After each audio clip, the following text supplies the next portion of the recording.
कुछ इनके specific abayas होते हैं इनकी औरतों में। मर्द हजरात ज़्यादा लंबी दाढ़ी नहीं रखते, बहुत प्यार ताल्लुकात बढ़ाने की कोशिश करेंगे। जब भी आपको कल लगे कोई बंदा आपके ऊपर ज़्यादा मेहरबान हो रहा है तो उसको आप आइडेंटिफाई कर लें, उसको नमाज़ पढ़ने अपने साथ लेंगे। अच्छा, जो लोग कादियानी हैं वो अपने आप को सच्चा मुसलमान समझते हैं, कादियानी समझते हैं। एक तो है ना कि ऊपर जो लोग बैठे हुए हैं जिनको असल पता है, एक जो बेचारे मासूम लोग हैं जो नीचे ट्रैप हो चुके हैं, फैमिली दर फैमिली चलते आ रहे हैं, उन्हें क्या पता है कि हम सच्चे मुसलमान हैं, या उन्हें क्या लगता है हमारा कादियान मज़हब है। उनकी क्या सोच है वैसे, आम आम कादियानी की क्या अच्छा सोच सुभान है? भाई, ये बेसिकली एक साइकोलॉजिकल फैक्ट है कि जब बचपन से आपके दिमाग में एक चीज़ फीड कर दी जाती है तो जब तक अल्लाह की कोई रहमत, अल्लाह की हिदायत आपके दिमाग में, आपके दिल में नहीं आती, तब तक आप उसी को ही फॉलो करते रहते हो। ऐसे ही है। ठीक है।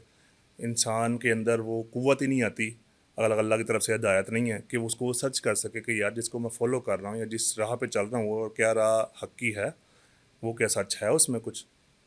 अब इसी तरह ही जैसे आप हिंदुओं को देखेंगे, आप बुद्ध मज़हब को देखेंगे, तो वो अपने ही हाथ से बुत बना के उसी की पूजा कर लेते हैं। हालांकि एक छोटा सा बच्चा, साइकोलॉजिकल फैक्ट है ये कि छोटा सा बच्चे को भी आप ये चीज़ समझाएंगे ना कि ये चीज़ मैंने खुद बनाई है और यही मेरा खुदा है, तो वो भी हंसेगा इस चीज़ पे।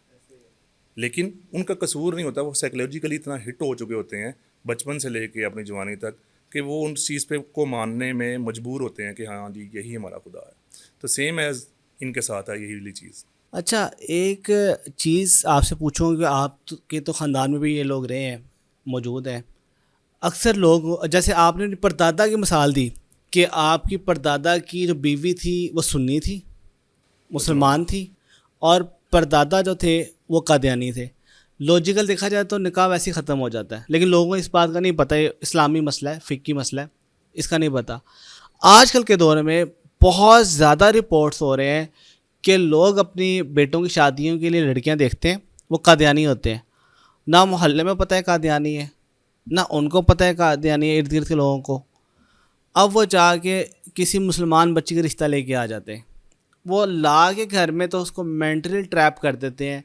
कहते हैं देखो हमारा सेम कुरान है, सेम नमाज है, सेम चीज़ें हैं।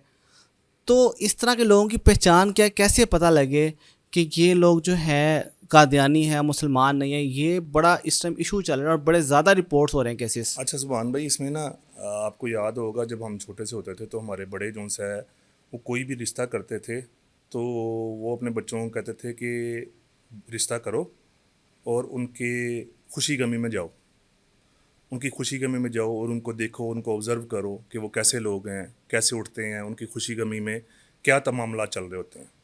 इसको ऑब्ज़र्व करने का बड़ा सिंपल सा तरीका है कि आप कोई जल्दी ना करें। ठीक है।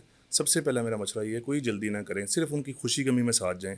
जब आप उनके जनाजे पढ़ेंगे, जब आप उनके उनका साथ नमाज़ जनाजा पढ़ेंगे। डिफरेंट है, बिल्कुल डिफरेंट है। नमाज डिफरेंट है। नमाज डिफरेंट है। अच्छा अच्छा ठीक अच्छा। है।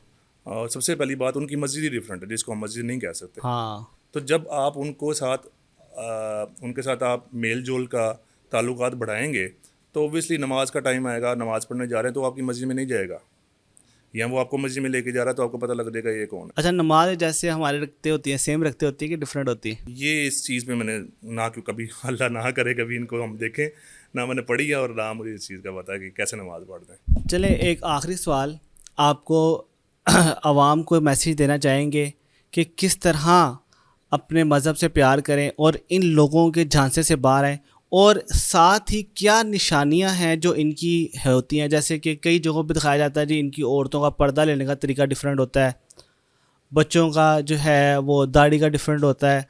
तो कुछ अवेयरनेस, लोगों को कुछ निशानियां बताएं। हमारा आखिरी सवाल आपसे ये है कि लोगों को अवेयरनेस दें, निशानियां बताएं कि मरज़इयों की निशानी ये होती है, ज़ाहरी लिहाज से इस तरह दिखते हैं, या नॉर्मली इस तरह की बात करते हैं, या इस तरह की बात में उन्हें गुस्सा आ जाता है। कुछ निशानियां आप लोगों को बताएं ताकि वो पता हो। अच्छा सुभान भाई, सबसे पहले तो ये है कि अगर इनकी कोई निशानी होती ना, हाँ। स्पेसिफिकली निशानी होती तो हम इनको आइडेंटिफाई कर सकते हैं। जैसे सिख जा रहा है, उसने पगड़ी पहनी है, दूर से ही हम देख लेंगे सिख। हाँ। हिंदू आ रहा है तो उसने टिक्का लगाया हुआ है, या उसने कोई उसकी बोलचाल में आपको पता लग जाएगा कि ये क्रिश्चियन है, यहूद हैं, आपको सिंपल वे में पता लग जाएगा। इनका तरीका वारदात यही है कि ये मुसलमान का लिबादा ओढ़े हुए हैं, मुसलमानों की तरह टोपियाँ, मुसलमानों की औरतों की तरह अबाए, मुसलमानों जैसी दाढ़ियाँ, मुसलमानों जैसे टखने से ऊपर। तो कुछ ऐसी आइडेंटिफिकेशंस हैं जो हमने खुद से आइडेंटिफाई की हैं, जो most of the time 90% Qadiani करते हैं, लेकिन कुछ ऐसे भी हैं जो वो उसको फॉलो नहीं करते हैं। क्योंकि मैंने ये भी पढ़ा ना, कुछ जैसे एजेंट होते हैं ना, वो भी होते हैं हमारी मस्जिदों में आके रिकॉर्डिंग्स कर रहे होते हैं, हमारे लेक्चर्स रिकॉर्ड करके लेके जा रहे होते हैं, आगे जाके अपने वहाँ पे दे रहे होते हैं, बिल्कुल। वहाँ से जवाब तैयार कर रहे होते हैं तबलीग के लिए। तो मेरे ख्याल में तो सबसे पहले तो मैं ये मशवरा दूंगा और सारी आवाम को, जो लोग मुझे सुन रहे हैं, कि सबसे पहले तो अल्लाह पाक का शुक्र अदा करें कि अल्लाह पाक ने आपको मुसलमानों के घराने में पैदा किया है, वरना मौजे हर एक के घर में नहीं होते। अगर हमारे ख़ानदान में मुआवजा हुआ है तो ये अल्लाह ताला की एक रहमत थी, अल्लाह ताला की एक नवाजिश थी कि अल्लाह ने हम लोगों को इस गंदी चीज़ से बचाना था, गंदे मज़हब से बचाना था। अल्लाह पाक का शुक्र अदा करें कि अल्लाह पाक ने आपको पैदा होते ही कलमा जौन सा है वो नसीब फरमाया। और दूसरी चीज़ ये है कि एक चीज़ मैं पॉइंट आउट करता जाऊँ कि कई लोग इन लोगों के बारे में सोचते हैं कि यार फिर क्या हुआ, वो लोग भी तो कर रहे हैं, मुसलमानों में भी तो कितने गिरोह हैं, सुन्नी, वहाबी, शिया, देवबंदी, बरेलवी, तो वो भी तो कर रहे हैं, तो आप लोगों का क्या मसला है। मैं एक चीज़ आइडेंटिफाई कर दूँ, कभी भी इसको एज अ गिरोह ना समझें, कभी भी इसको एज अ फ़िरका ना समझें, कभी भी इसको एज अ मज़हब ना समझें। ये एक मुनाफिक है, और मुनाफिक लोगों से बचना और लोगों को आगाह करना कि ये मुनाफिक जो सा है वो अपना मुंह ढांप के आएगा और आपके मज़हब के ऊपर, आपके ईमान के ऊपर, आपके क़ीदे के ऊपर हमला करेगा, तो इससे बचो। ये सबसे बड़ा जिहाद है। आज के दौर में जंगें तो लड़ी जा रही हैं, हमारी फ़ौज अल्हम्दुलिल्लाह, अल्लाह का बहुत शुक्र है कि अल्लाह ने हमें फ़तह नसीब फरमाई है। तो आजकल के जिहाद में सबसे बड़ा जिहाद ये भी है कि लोगों के ईमान की हिफाजत की जाए, क्योंकि ये साइलेंटली अटैक कर रहे होते हैं। वहाँ तो बंदूकें चली, मिज़ाइल चले, सबको पता लगा, जंग लग गई। ये साइलेंट अटैक्स हैं, ये ईमान पे अटैक है ना, सबसे बड़ा अटैक है। सबसे बड़ा अटैक है। ज़िंदगी तो मौत का सवाल है, आखिरत का सवाल है। मेरे ख्याल में तो हम सबको अपने अपने सर्कल में थोड़ा थोड़ा सा काम करना चाहिए। जितनी जितनी आपको इन्फॉर्मेशन है, आप इन्फॉर्मेशन लें, अच्छे लोगों से लें, अपने उलमा से लें, अपने कुरान हदीस से लें, आपको पता लगेगा कि डिफरेंस क्या है, और लोगों को बताएं, ताकि अगर किसी का, हम में से किसी का ईमान कमज़ोर है भी और उस पर अटैक होता है, तो उसके पास काउंटर अटैक करने की चीज़ें हों। ठीक है।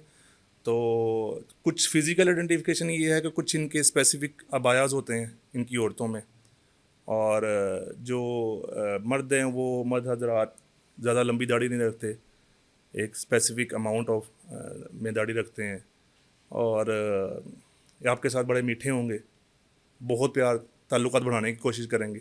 ठीक है। तो जब भी आपको लगे कोई बंदा आपके ऊपर ज़्यादा मेहरबान हो रहा है, ज़्यादा हो, तो उसको आप आइडेंटिफाई कर लें, उसको नमाज़ पढ़ने अपने साथ ले जाएँ, उसके साथ उसको आप चेक करें, उसको उसके सामने आप ये हिदायत की बातें करें कि मिर्ज़ा कादियानी कौन था, कि तो वो कभी भी नहीं सुनेंगे इस चीज़ें। ठीक है। वो आपको काउंटर अटैक करेंगे और बताएंगे कि हम कौन है। ठीक है। तो अपने ईमान की हिफाजत करें। अल्लाह पाक हम सब पे मेहरबान। आमीन।